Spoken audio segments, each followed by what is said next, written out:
Kopo mwabire mubiri naye mubeere nga bakozi ba kigambo so si buwulizi nga mwerimbalimba kubanga omuntu yenna bw'aba omuwulizi w'ekigambo so nga si mukozi oyo afaanana ng'omuntu eyeeraba amaaso ag'obuzaaliranwa bwe mu ndabirwamu kubanga yeeraba ng'agenda amangu ago ne yeerabira bw'afaananye naye atunula mu mateeka amatuukirivu ag'eddembe n'anyiikiriramu nga si muwulizi eerabira naye mukozi akola oyo anaaweebwanga omukisa mu kukola kwe. Mukama mulungi yeebazibwe. Tuleme okubeera abawulizi naye abawulira ne tunyiikira okutambulira mu mateeka wamu ekyo kyetuwulidde tunaaweebwanga omukisa. Waliwo ebirabo gwe tufaananya ono tafaananya gwe. Tunuulira munno nga bwe wakola tewakulanga munno n'okuyitibwa bwe kutyo bwekukola ki bwe kufaanana. Ate buli muntu mu sayizi ye Katonda alina okuyitibwa kwe yamuteekako. Tewali wujja gamba nti nze mu kaseera kano siriiko kuyitibwa oba sirina kyensobola. Buli muntu yenna aliko okuyitibwa kubanga twasoma mu Isaaya sura 49:8 nti Katonda bw'akuyita akuwa endagaano akwasa endagaano ate okubeera omusika teri Katonda gwe yayita nga tamuwadde endagaano. Buli Katonda lwe yakuyita akukwasa endagaano. Olunyiriri olunsobere iziti 48:8 lugambye lutyo. 49:8 bw'atyo bw'ayogera Mukama nti nkwanukulidde mu biro eby'okukkirizibwamu era nkuyambye ku lunaku olw'okulokoleramu era ndikuwonya ne nkuwaayo okuba endagaano eri abantu okugolokosa ensi okubasikisa obusika obwazika. Katonda bw'atuyamba tetuleeta kutuula atufuula ndagaano ate atuwaayo.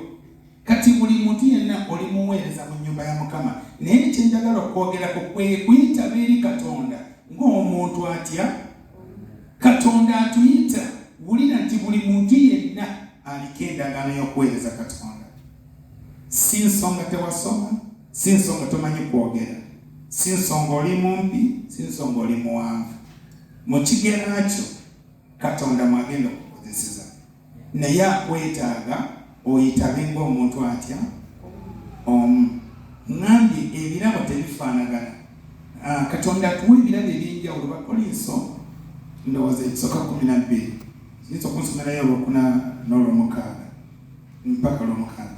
Ebirabo byaffe tebifa. Katonda atuwa ebirabo eby'enjawulo.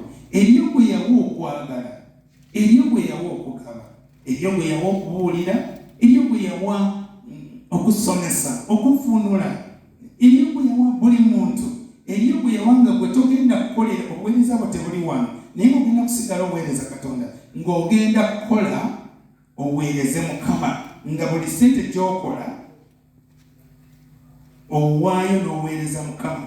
Nsomera Bakolinso ekyokubiri ekisooka 12 olwokuna mpaka olwomukaaga. Bakolinso ekisooka 12 naye waliwo enjawulo z'ebirabo naye Omwoyo ali omu. Era waliwo enjawulo ez'okuweereza era Mukama waffe ali omu. Era waliwo enjawulo ez'okukola naye Katonda ali omu akola byonna mu bonna.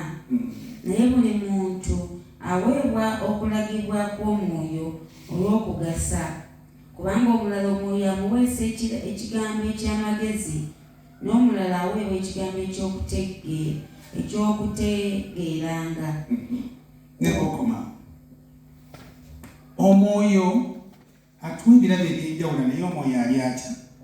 Kati togamba nti nze ngenda kukolanga gundi, ngenda kwogeranga gundi. Abantu abamu tukoppa enjogera ya gundi n'otandika Katonda ayagala kukolera mu nkola yo mu nkulayo omusanyusizaawo n'otandika okutambula ng'olinga oli bw'oba oweereza oyogera ng'oli ogenda ku miisinga. Katonda alina kyakukolera ekyeyakukolera era alina ekyo kyayagala oweererezeemu naye weegomba ekyoli n'okusaba obusabi nti njagala mpeereze nga gundi si kirungi gwe mulokole gw'olina kuweereza Katonda wakutadde kubanga ffenna tufaanana Kristo tuli baweereza ba Kristo.